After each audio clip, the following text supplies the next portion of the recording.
Hello everyone, সবাই তোমরা কেমন আছো? আশা করছি অনেক বেশি ভালো আছো। অনার্স তৃতীয় বর্ষ রাষ্ট্রবিজ্ঞান সাজেশন বাংলাদেশের লোক প্রশাসন, বিষয় কোড হলো 231911।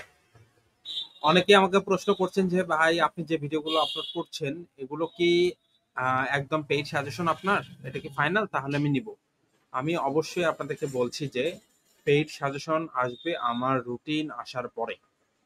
আমি প্রতিবার রাষ্ট্রবিজ্ঞানের সাজেশন আপলোড করে থাকি। আমি রাষ্ট্রবিজ্ঞান মাস্টার্স, অনার্স মাস্টার্স এগুলো নিয়ে কাজ করি। কিন্তু সাজেশনগুলো যেহেতু আপনাদের প্রোভাইড করি, আমি রুটিন আসার পর প্রোভাইড করি পেইডগুলো। আর এখন অতীব জরুরি 10টা প্রশ্ন রচনামূলক আজকে সাজেশনে দিয়ে দিচ্ছি। এগুলো পড়তে পারেন। এগুলো খুবই গুরুত্বপূর্ণ একটি প্রশ্ন। 1 নম্বর দেখতে পাচ্ছেন, বাংলাদেশের লোক প্রশাসনের ধারণা ও বৈশিষ্ট্য আলোচনা করো। 2 নম্বর প্রশ্নটি হলো, স্বাধীনতার পর বাংলাদেশের লোক প্রশাসনের কাঠামো এর প্রধান পরিবর্তনগুলো বিশ্লেষণ করো।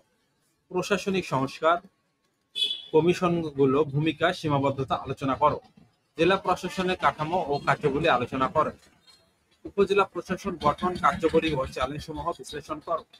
বাংলাদেশের আমলাতন্ত্র ভূমিকা ও রাজনৈতিক সঙ্গে সম্পর্ক বিশ্লেষণ করো।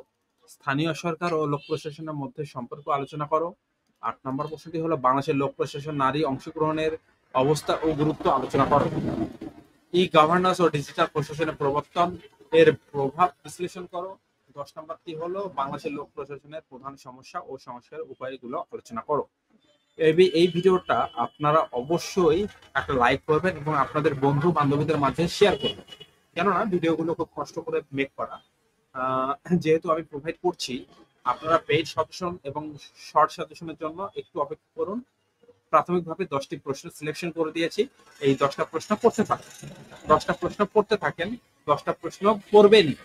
ঠিক আছে, পড়তেই হবে, ব্যাপারটা এমন।